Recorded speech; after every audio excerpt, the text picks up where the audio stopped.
নমস্কার, আমি অয়ন। শুরু করছি আজকের বাজেট 2019। বাজেট 2019 যখন পেশ হবে তার কয়েক মাস পরেই লোকসভা নির্বাচন। ভোট অন অ্যাকাউন্ট পেশ করার কথা, কিন্তু হবে অন্তর্বর্তী বাজেট। যদিও প্রথমে সরকারের পক্ষ থেকে বলা হয়েছিল পূর্ণাঙ্গ বাজেট, তারপরে অবশ্য অন্তর্বর্তী বাজেটের কথা বলা হয়েছে।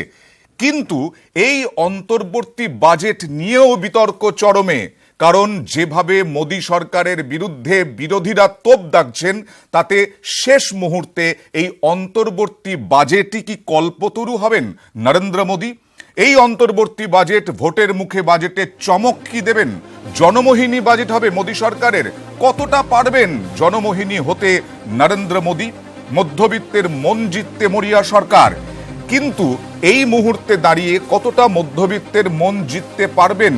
কৃষকদের নিয়ে যে অভিযোগ রয়েছে, গত কয়েক মাস ধরে আমরা যা দেখেছি, কৃষক র্যালি থেকে আরম্ভ করে কৃষক আত্মহত্যার অভিযোগ উঠেছে, সেই কৃষকদের জন্যই বা এই বাজেটে কতটা সুরাহা দিতে পারবেন? ইতিমধ্যেই রাহুল গান্ধী গরিব মানুষদের জন্য, নিম্নবিত্ত যারা, তাদের ন্যূনতম যে রোজগারের কথা বলেছেন, তারও কি জবাব দিতে পারবেন আজ বাজেটে?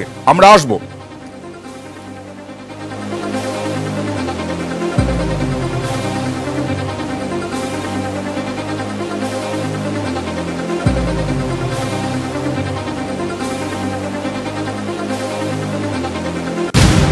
আয়কর ছাড়ের ঊর্ধ্বসীমা সত্যি কি 3.5 লক্ষ টাকা হতে পারে? এরকম কি কোনো সম্ভাবনা রয়েছে? কারণ এটা অন্তর্বর্তী বাজেট, এবং এই অন্তর্বর্তী বাজেট নিয়ে এতটাই বা উৎসাহ, এতটাই বা বিতর্ক কেন? আমাদের সঙ্গে এই মুহূর্তে রয়েছেন সুমন বন্দ্যোপাধ্যায়, অধ্যাপক সুমন বন্দ্যোপাধ্যায়। আমাদের সঙ্গে রয়েছেন বিজেপি নেতা সওয়ার ধানানিয়া। আমরা নিউজ 18 বাংলায় দুজনকেই স্বাগত।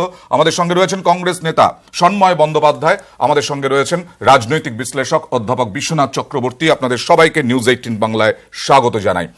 আমরা একবার দেখে নেব প্রথমেই যে এই যে অন্তর্বর্তী বাজেট, পূর্ণাঙ্গ বাজেট, ভোট অন অ্যাকাউন্ট, এটা নিয়ে এত বিতর্ক তৈরি হলো কেন? ইন্টারিম অর নট, অন্তর্বর্তী নাকি পূর্ণাঙ্গ, কি হতে চলেছে মোদী সরকারের বাজেট?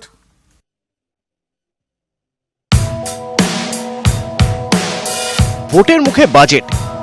বর্তমান সরকার সে বাজেট জনমোহিনী করতে চাইতেই পারে। যে সরকার বেটি বাঁচাও বেটি পড়াও প্রকল্পের অর্ধেকেরও বেশি টাকা শুধু প্রকল্পের প্রচারে খরচ করে, সে সরকার বাজেট অধিবেশনকে যে ভোট প্রচারের অস্ত্র হিসেবে ভাববে, সে বিষয়ে রাজনীতির ব্যাপারীদের কোনো সন্দেহ নেই। ভোটের আগে নিয়ম মাফিক খরচ চালিয়ে যেতে অন্তর্বর্তী বাজেট পেশ করতে হয়। সাধারণত অন্তর্বর্তী বাজেটে আয় ব্যয়ের হিসেব থাকলেও লোকসভা ভোটের আগে সরকার নতুন অর্থ বছরের প্রথম 4 মাস অর্থাৎ এপ্রিল থেকে জুলাই পর্যন্ত খরচ রাজকোষ থেকে ব্যয় করতে সংসদের মঞ্জুরি নিয়ে নেয়। কারণ নতুন সরকার গঠন হয়ে তার পূর্ণাঙ্গ বাজেট পাশ হতে জুলাই গড়িয়ে যায়। একেই বলে ভোট অন অ্যাকাউন্ট, যা ধনী ভোটেই পাশ হয়ে যায়। এদিকে অর্থমন্ত্রক অভূতপূর্বভাবে বিবৃতি দিয়ে জানিয়ে দিল 1 ফেব্রুয়ারি ভারপ্রাপ্ত অর্থমন্ত্রী পীযূষ গোয়েল অন্তর্বর্তী বাজেটই পেশ করবেন। অভূতপূর্ব কারণ অর্থনীতিবিদদের প্রশ্ন, লোকসভা ভোটের পরে বর্তমান সরকার তো থাকছে না, বিজেপি ক্ষমতায় ফিরুক বা না ফিরুক নতুন সরকারই গঠন হবে। তাই বর্তমান সরকারের তো পুরো অর্থ বছরের জন্য নীতি ঠিক করার নৈতিক অধিকারই নেই। তাহলে আবার অন্তর্বর্তী বাজেটই হবে বলে অর্থমন্ত্রকের ব্যাখ্যা দেওয়ারই বা প্রয়োজন কেন? তাহলে কি কাগজে কলমে অন্তর্বর্তী বাজেট নাম রাখলেও আসলে মোদী সরকার ক্ষমতায় ফিরলে কি করবে, বাজেটে তার দিক নির্দেশ থাকবে? এই প্রশ্ন উস্কে দেয় বাজেট সংক্রান্ত প্রেস বিবৃতির খসড়া। তাতে দেখা যায় প্রেস বিবৃতির মাথায় সাধারণ বাজেট 2019-2020 লেখা রয়েছে। কংগ্রেস আগেই হুঁশিয়ারি দিয়ে রেখেছে, পূর্ণাঙ্গ বাজেট পেশ করতে গেলে মোদী সরকারকে বিরোধের মুখে পড়তে হবে। কারণ মোদী সরকার দেশবাসীর সামনে এমন ভাব করতে চাইছে যে তাদের ক্ষমতায় ফেরা নিশ্চিত। মাঝে লোকসভা ভোট নেহাত হতে হয়, তাই হওয়া। এরপরেই অর্থমন্ত্রকের মুখপাত্র জানিয়ে দেন, বাজেটকে অন্তর্বর্তী বাজেট 2019-20 বলা হবে, তাই এ নিয়ে কোনো বিভ্রান্তির জায়গা নেই। অর্থমন্ত্রকের কর্তারা অবশ্য বলছেন, খাতায় কলমে অন্তর্বর্তী বাজেট বলা হলেও সারা বছরের জন্য নীতি ঘোষণা করতে আইনত কোনো বাধা নেই। তাই অন্তর্বর্তী বাজেটের আড়ালে সারা বছরের আর্থিক রূপরেখা তুলে ধরার পথেই গোয়েল হাঁটেন কিনা, সেদিকেই অর্থনীতিবিদদের নজর অবশ্য বিরোধীদেরও। আর নজর থাকবে দেশের সব শ্রেণীর মানুষেরই। সবাই চান অন্তর্বর্তী হোক বা সাধারণ বাজেট, তা বাজারে সুদিনের বাতাস আনুক। নিউজ 18 বাংলা। ঠিকই তাই, সাধারণ মধ্যবিত্ত তারা সকলেই চান যে সুদিনের বাতাস আনুক এই বাজেট। বিশ্বনাথ, এখানে অনেক দিন ধরেই নরেন্দ্র মোদী 2022-কে লক্ষ্য রেখেছেন অনেক ব্যাপারে, এবং তখন বিরোধীরা বলেছেন কি করে হলো 2022 লক্ষ্য রাখছেন কেন, উনি কি করে বলছেন যে 2019-এ আবার ক্ষমতায় আসবেন, 2022 পর্যন্ত থাকবেন। তাহলে কি এই বাজেট সত্যি কি আরেকটা জনসভা টাইপের হবে, সেখান থেকে বিভিন্ন প্রতিশ্রুতি দিয়ে রাখবেন যে 2019-এ ক্ষমতায় এলে পরে, মানে এরকম ভাবে বলবেন না কিন্তু একটা ইঙ্গিত দিয়ে রাখবেন? দেখো, মানে যখন আমাদের প্রজাতন্ত্রের 75 বছর কথা বলা হচ্ছিল, তখন প্রায় উনি ধরেই নিয়ে মানে বলছিলেন, এমনভাবে কথাগুলো বলছিলেন যেন ওই সময় ওনার সরকার থাকবে। ঠিক তেমনিভাবে বাজেটের বা সাম্প্রতিক যে সরকারি যে কোনো বিবৃতির দিকে তুমি তাকাও, তাহলে দেখবে যে একটা কন্টিনিউয়েশন, মানে ল্যাঙ্গুয়েজের মধ্যে একটা কন্টিনিউয়েশন আছে, মানে অ্যাজ ইফ যেন সরকারটা জাস্ট মানে একটা নির্বাচন হবে, সময়ের অপেক্ষা, সেখানে আবার জিতে আবার তারা ক্ষমতা যাবে। কিন্তু আমার প্রশ্ন যেটা, যে সত্যি কিন্তু তোমার এই প্রতিবেদন দেখছিলাম, ভাবছিলাম বাজেট বিবৃতি বিনত করছি, আপনারা দেখতে পাচ্ছেন যে পীযূষ গোয়াল অর্থমন্ত্রকে ঢুকলেন, অর্থাৎ ঠিক এই সময়ই সাধারণ বাজেট হয় যখন, বা অন্তর্বর্তী বাজেট, তখনই অর্থমন্ত্রী এই সময় বাজেটের প্রস্তুতি নিতে ঢোকেন এবং তারপরে সংসদে পেশ হয় বাজেট সকাল 11টায়। আমি তোমার প্রতিবেদনটা দেখে যেটা আমার বারবার মনের মধ্যে প্রশ্ন আসলো, যে বাজেট বিবৃতি কি এতই শক্তিশালী যে ভোটারদের প্রভাবিত করতে পারে? বাজেট কি সত্যি আমজনতা জানে? কতটুকু মানুষ জানে? আমি একবার সমীক্ষা করবার সুযোগ পেয়েছিলাম বাজেটের পরে, আমি পশ্চিমবাংলায় সমীক্ষাটা করেছিলাম। তাতে আমি দেখেছি যে শহরের 5% মানুষ জানে না যে বাজেটের বিবৃতিটা কি আছে। ঠিক। এবং গ্রামাঞ্চলে তোমাকে বলছি, মানে লেস দেন 5%, মানে 2-2.5%-এর মতন একটা ফিগার এসেছিল যে মানুষ বাজেটে কি হলো না হলো জানে। শুধুমাত্র আয়কর সীমা আর কৃষক, মানে এই দুটো জিনিস, আর জিনিসপত্রের দাম বাড়লো না কমলো এইটুকুর উপরে লক্ষ্য রাখা, অতটুকু না। তাহলে অ্যাজ ইফ যেন বিজেপির তরফ থেকেও বলা হচ্ছে বা রাজনৈতিক দলগুলো মনে করছে যে এই বাজেট বিবৃতির মধ্য দিয়ে যেন মানে মোদী যে সমস্যায় পড়েছে সেই সমস্যা থেকে তার মুক্তি ঘটবে। আচ্ছা। এবং এমনভাবে রাজনীতি বিবৃতি বিজেপির তরফ থেকেও দেওয়া হচ্ছে যে তাদের যেন সমস্ত সমস্যার রহস্য মানে উন্মোচনের বাজেটের মধ্য থেকে। কিন্তু আমার প্রশ্ন, কতটুকু মানুষকে প্রভাবিত করবে? এক। দ্বিতীয় যেটা, সেটা হলো যে পারসেপশনটা তৈরি হয়। সুমনদাকে আসবো যে কেন তাহলে বিরোধীরা এটা মনে করছে কেন যে এই বাজেট দিয়ে হয়তো রাজনৈতিক অভিসন্ধি থাকতে পারে, এই বাজেট দিয়ে লোকসভা নির্বাচনের একটা প্রচার হয়ে যেতে পারে? না দেখুন, এটা তো খুব স্বাভাবিক, মানে বিভিন্নভাবে মোদী সরকারের 4 বছরের পরে পরবর্তী পর্বে যে কাজগুলো কর্মকাণ্ডগুলো চলছে, তার মধ্যে দিয়ে এটা মানে মোটামুটিভাবে প্রতিষ্ঠিত যে আচ্ছা দিনের যে স্লোগান তিনি তুলেছিলেন, সেই আচ্ছা দিন আসেনি। ফলে খুব স্বাভাবিকভাবে এখন যে কোনোভাবেই মানুষকে প্রভাবিত করার ওনারা চেষ্টা করছেন।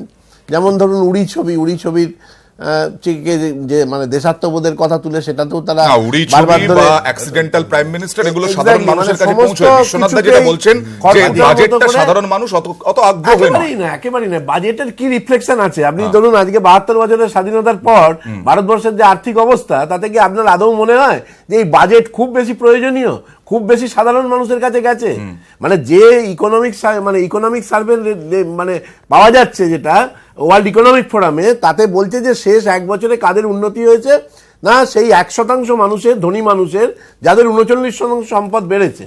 আপনি ধরুন আজকে ভারতবর্ষের মানে 50% সম্পদ, 53% সম্পদ 1% মানুষের হাতে রয়েছে। ফলে এইগুলো তো প্রতিশ্রুতি, সবটাই তো প্রতিশ্রুতি। যেমন 2022-এ আপনি কৃষকদের আয় বৃদ্ধি ডবল করার যে প্রতিশ্রুতি নরেন্দ্র মোদী দিয়েছেন, সেটাও তো এক ধরনের। এইখান থেকে আমি আসবো মিস্টার ধানানিয়ার কাছে, বিজেপি নেতার কাছে, যে প্রত্যেকটা অভিযোগ উঠছে যে প্রত্যেকটা সরকারি সংস্থাকে হস্তক্ষেপ করা হচ্ছে বিভিন্ন সময়। এই যে বাজেট, যে প্রথা, সেই প্রথা ভেঙে অনেকে মনে করছেন, বিরোধীরা বিশেষ করে, যে প্রথা ভেঙে অনেক কিছুই ঘোষণা করা হবে, অনেক কিছুই কল্পতরু হয়ে যাবেন, অনেক কিছুই ছাড় দেওয়া হবে, অন্তর্বর্তী বাজেটই হোক বা ভোটার অ্যাকাউন্ট হোক, শুধুমাত্র ভোটের স্বার্থে মোদী এটা করতেই পারেন। না, এটা তো ঠিক না কি শুধু যে আছে ভোটের স্বার্থেই করছে।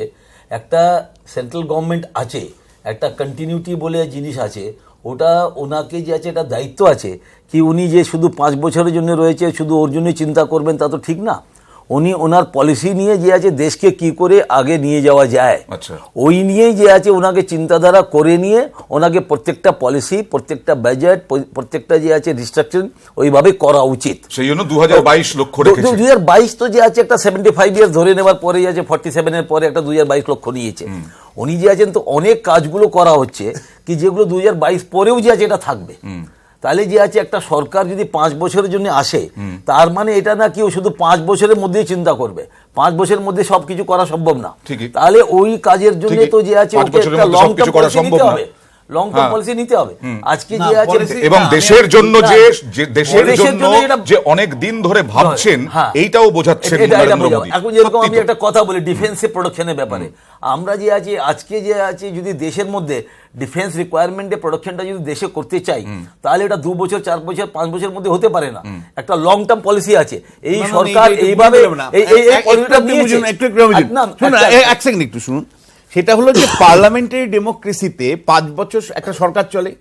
সরকারের শেষ বছরে অধিকাংশ ক্ষেত্রেই দেখা যায়, পৃথিবী জুড়েই দেখা যায়, আমাদের দেশেও এতগুলো বছর চলেছে, যে 3-4 মাস মাত্র একটা সরকার থাকার পরে তাকে নতুন করে ইলেকশনে যেতে হয়, ইলেকশনে নতুন সরকার আসে। নিয়ম হলো পার্লামেন্টারি ডেমোক্রেসিতে যে ভোট অন অ্যাকাউন্ট করা হয়, যে 4-5 মাসের একটা অনুমোদন সংসদের থেকে নেওয়া হয়।